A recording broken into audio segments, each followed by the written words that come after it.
Students हमारे साथ हैं प्रताप सिंह। जैसा कि हमने पहले भी बताया था कि बहुत जल्द हम लोग कुछ करने वाले हैं और उसी कड़ी में आज हमारे साथ सामने है प्रताप सिंह। ठीक है, आपको ये कुछ टॉपिक बताएंगे, देखिएगा।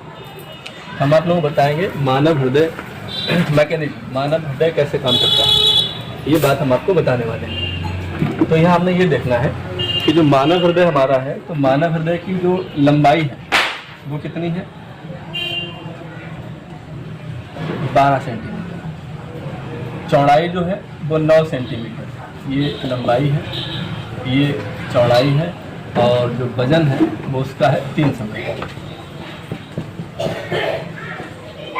हम ये बताना चाह रहे हैं कि मानव हृदय में दोहरा परिसंचरण तंत्र पाया जाता है। उसमें 4 कोष्ठक होते हैं। 4 कोष्ठक जो हमारे होते हैं, ये हमारा पहला कोष्ठक, ये दूसरा, ये तीसरा और ये चौथा।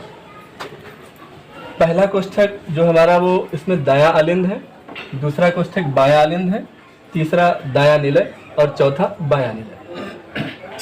हम ये जानना चाहेंगे, इसमें देखेंगे कि जो हमारे हार्ट में जो रक्त आता है वो कहाँ से आता है। हमारे हृदय के जो पहले कोष्ठक, जिसका नाम दायां आलिंद है, इस दाएं आलिंद में जो रक्त आता है वो अग्र महाशिरा और पश्च महाशिरा की मदद से इसमें इंटर करता है, इसमें आता है। और हम ये भी बताएंगे इसमें होता क्या है, इसमें जब रक्त आता है तो इसमें अशुद्ध रक्त आता है। जो पहला जो मेरा कोष्ठक है जिसका नाम दायां आलिंद है, इसमें अग्र महाशिरा और पश्च महाशिरा की मदद से अशुद्ध रक्त आता है। और इस अग्र महाशिरा और पश्च महाशिरा के बीच में एक गांठ पाई जाती है जिसे ऐसे नोड कहा जाता है, और आम बोलचाल की भाषा में इसको हम पेस मेकर भी कहते हैं। इस पेस मेकर का काम ये होता है कि ये हमारे हार्ट को विद्युत आवेग देता है।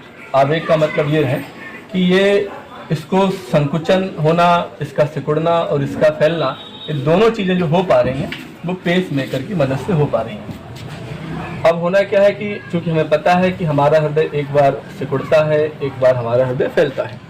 इस कंडीशन में होगा क्या, ये हृदय हमारा जब सिकुड़ेगा और एक बार फैलेगा, तो यहाँ पर मैं बताना चाहूँगा, ये मैंने बनाया है यहाँ पर, ये मेरे पास क्या, इसे हम बोलेंगे त्रिवलनी कपाट। इसको इंग्लिश में बोलते हैं ट्राइकस्पिड वाल्व। इस त्रिवलनी कपाट की मदद से जो रक्त है, अशुद्ध रक्त, वो आपका कहाँ आ जाता है, दायां निलय में। चूँकि हृदय हमारा जो कार्य करता है उसका काम ही है एक बार सिकुड़ना, एक बार फैलना।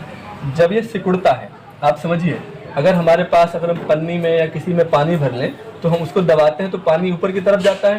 तो जब ये सिकुड़ेगा तो जाहिर सी बात है कि रक्त इससे होता हुआ यहाँ से यहाँ पहुँचेगा।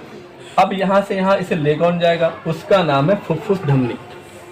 तो फुफ्फुस धमनी हमारे शरीर में एकमात्र ऐसी धमनी है जो कि अशुद्ध रक्त को ले जाती है। यहाँ पर हम एक बात और बता दें कि हमारे शरीर में सिराएँ और धमनियाँ पाई जाती हैं। जो सिरा होती है वो आपका अशुद्ध रक्त ले जाती है, और जो धमनियाँ होती हैं वो शुद्ध रक्त ले जाती हैं। यहाँ से केवल और केवल एकमात्र ऐसी धमनी है जिसका नाम है फुफ्फुस धमनी, या हम इसको बोलेंगे पल्मोनरी धमनी। पल्मोनरी धमनी ये एक ऐसी धमनी है जो यहाँ से अशुद्ध रक्त को ले जाएगी। और जैसे ही अशुद्ध रक्त हमारे इस फेफड़े में मिलता है तो फेफड़े में क्या पाया जाता है, आपको ऑक्सीजन।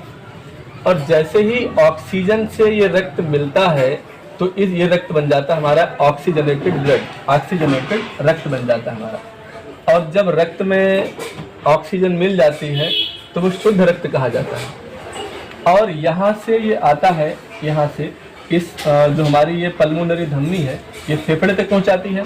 फेफड़े में मिल जाता है इसको रक्त, वो ऑक्सीजन मिल जाती है।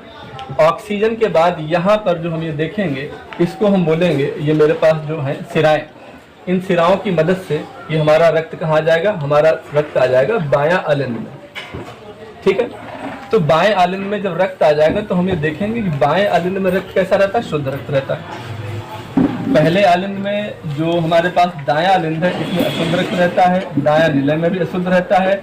और जो हमारे पास जो बायां आलिंद है, इस आलिंद में जो रक्त आता है वो शुद्ध रक्त आता है। और शुद्ध रक्त आने के बाद फिर क्या होता है कि जैसा कि हमें पता है कि हमारा हृदय, हमारा जो हार्ट है, एक बार सिकुड़ता है, एक बार फैलता है। तो ये हमारा जो रक्त है हृदय का, वो कहाँ आता है, चौथे वाले इसमें आ जाता है। और जो चौथा पार्ट है वो क्या, हमारा बायां निलय। तो बायां निलय में जो रहता है यहाँ पे लगी रहती है कि हमारे इसे हम बोलेंगे कि महाधमनी। वो क्या रहती है? महाधमनी। ये महाधमनी है। और हम ये देखेंगे कि यहाँ पर जो ये जो आ रहा है जो रक्त, तो यहाँ पर जो इसके अंदर एंटर होगा उसे हम बोलेंगे हम इसको बोलेंगे पल्मोनरी सिरा। पल्मोनरी सिरा का मतलब फुफ्फुस सिरा। केवल और केवल एकमात्र हमारे शरीर में ऐसी सिरा है जो क्या काम करती है? शुद्ध रक्त को लेके आती है। जैसा कि हम जानते हैं कि जो सिराएं होती हैं अशुद्ध रक्त को ले जाती हैं, लेकिन पल्मोनरी सिरा एक ऐसी सिरा है जो कि हमारे हार्ट में शुद्ध रक्त को लेके आती है। दो अपवाद है। अपवाद क्या है? पल्मोनरी धमनी अशुद्ध रक्त ले जाती है और पल्मोनरी सिरा शुद्ध रक्त को ले जाती है। उसके बाद क्या होता है कि जैसे ही ये रक्त यहाँ जब आता है हमारे इस बायां निलय में, तो बायां निलय में यहाँ क्या रहता है? यहाँ पर जो है ये शुद्ध रक्त, फिर ये क्या होगा? एक बार सिकुड़ेगा, एक बार फैलेगा। जब ये सिकुड़ेगा तो यहाँ से महाधमनी की मदद से होता हुआ ये हमारे हार्ट से बाहर निकल जाएगा। और हमारे हार्ट से बाहर निकलने के बाद हमारे शरीर की जिस भी कोशिका को रक्त चाहिए होगा यहाँ से वो उसको प्योर ब्लड सप्लाई कर देगा। ये इसकी है मैकेनिज्म। और यहाँ हम एक बात और जानेंगे, हमारा जो बायां निलय है ये हमारे शरीर का, हमारे हृदय का सबसे मजबूत हिस्सा है। ठीक है, इन्हीं बातों के साथ मैं अपनी वाणी को विराम देता हूँ।